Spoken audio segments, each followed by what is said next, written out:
It was discovered back in 1934. It's the same fluid in your eyeballs.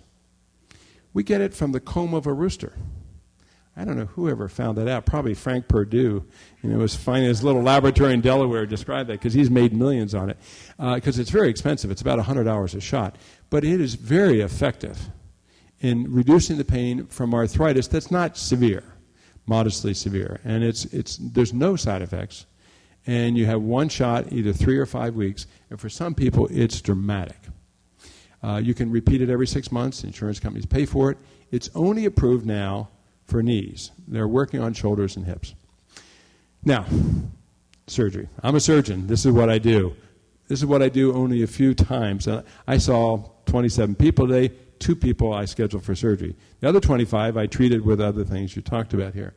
So first is you want to see with somebody who specializes in this. The knee surgery options we're going to go through. The first is arthroscopy. There was a landmark study 5 years ago where they did one group of people with arthroscopic surgery for arthritis, and one they did a sham operation, meaning they put them to sleep, they made 3 holes, and they did nothing more. They found those people did just as well as the people who had arthroscopy for arthritis alone. Arthritis doesn't respond very well to arthroscopic surgery alone. But arthroscopic surgery can be helpful if you have tears of the meniscus or cartilage in your knee. And that's where I see people who have arthritis, they don't respond to an injection. We do an MRI, and I do arthroscopic surgery. Many of them get better for a year or 2. The second, of course, is total joint replacement. With total joints, there's several types of total joints. There are probably 10 companies. The latest thing has been a total knee just for women. Does that really make a difference? I'm not sure. I've been using it for 2 years now, and I think it helps because women are different. I don't have to tell you that. Different up top, different down the bottom. But the knee is smaller in several dimensions, and I think it is helpful because the studies have not shown that it makes a major difference. But I think it's those small little things that make people say, wow, this feels good versus that's okay.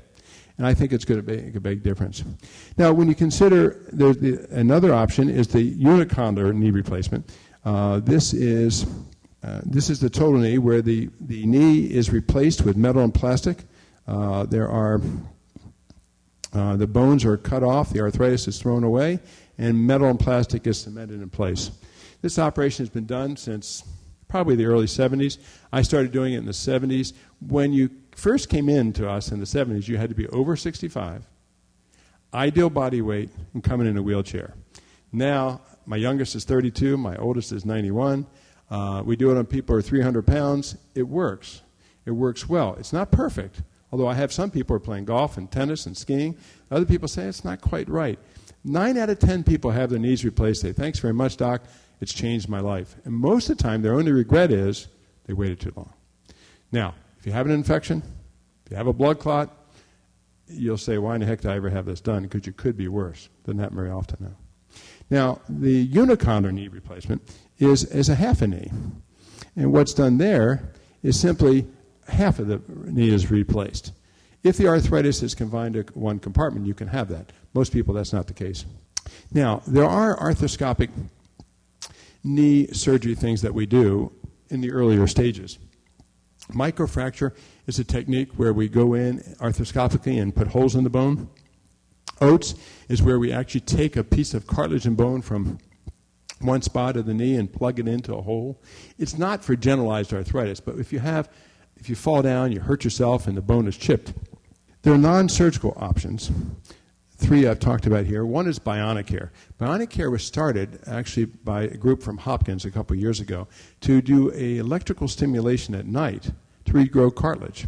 This has been out for 30 or 40 years, but finally they got the funding. They did go bankrupt last summer, I have to say, but to produce this device that you wear at night, and we had some patients who have done extremely well on that. They wear it at night. It actually can grow some cartilage, and people feel a lot better. Acupuncture. Studies show acupuncture works for arthritis. It does. I don't have a lot of experience, but I tell people I don't know a good acupuncturist personally. Maybe Carmen can talk to that, but there are people who get better with acupuncture. And next is Regenerex. This is some new exciting things that we're going to be doing in our group. We are starting a complementary medicine clinic, and we're going to be doing stem cell injections. That sounds really 21st century. But we're going to take your own stem cells through a biopsy of your pelvis. It doesn't sound great, but not too bad. Grow them from 10,000 to 4 million and put them back in your knee. And the studies look good. We think this is going to help grow cartilage. Now, it's not approved by the FDA. It's not approved by any insurance companies, but we will be doing some investigational studies, and we're hoping this is going to be the wave of the future. There's more to it than just that. There are other injections, some growth factors, et cetera. And I'm just reading in my literature today, we're finding out more and more that arthritis is not what I said earlier, wear and tear. It's really mediated by many of the enzymes in our knee. And the truth is, there's a lot we don't know.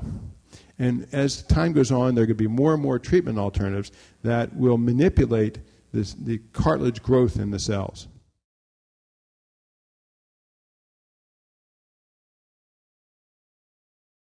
First of all, you do a knee replacement when you come in and say, I can't take it anymore, this hurts too much, I can't walk, I can't sleep.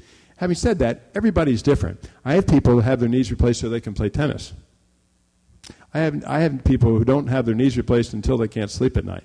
So the answer is, you may be able to tolerate something different than your brother could or your neighbor could. So you do it when you can't do what you want to do, and I have failed in my non-operative treatment. Medicines, injections, etc. As far as a unicondylar versus a total knee replacement, unicondylar knees are done generally on people who have just disease in one joint, who are not obese, and they're still just trying to decide what's the best group. I do very few. It is said that a surgeon like myself should do 1 out of 10 unicondyars. I don't, because often what happens is 2 or 3 years later, people get arthritis in the other parts of the knee.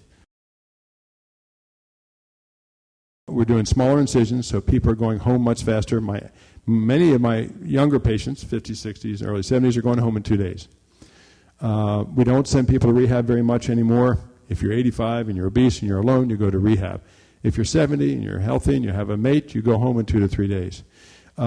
Usually people are walking without their walker in 2 to 3 weeks, driving in a month, playing golf at 6 weeks, and fully recovered a whole year perhaps. Well, thank you so much for coming, and I appreciate the opportunity to share with you this information. This program was brought to you by the Boca Raton Community Hospital Foundation. Imagine what we can do together.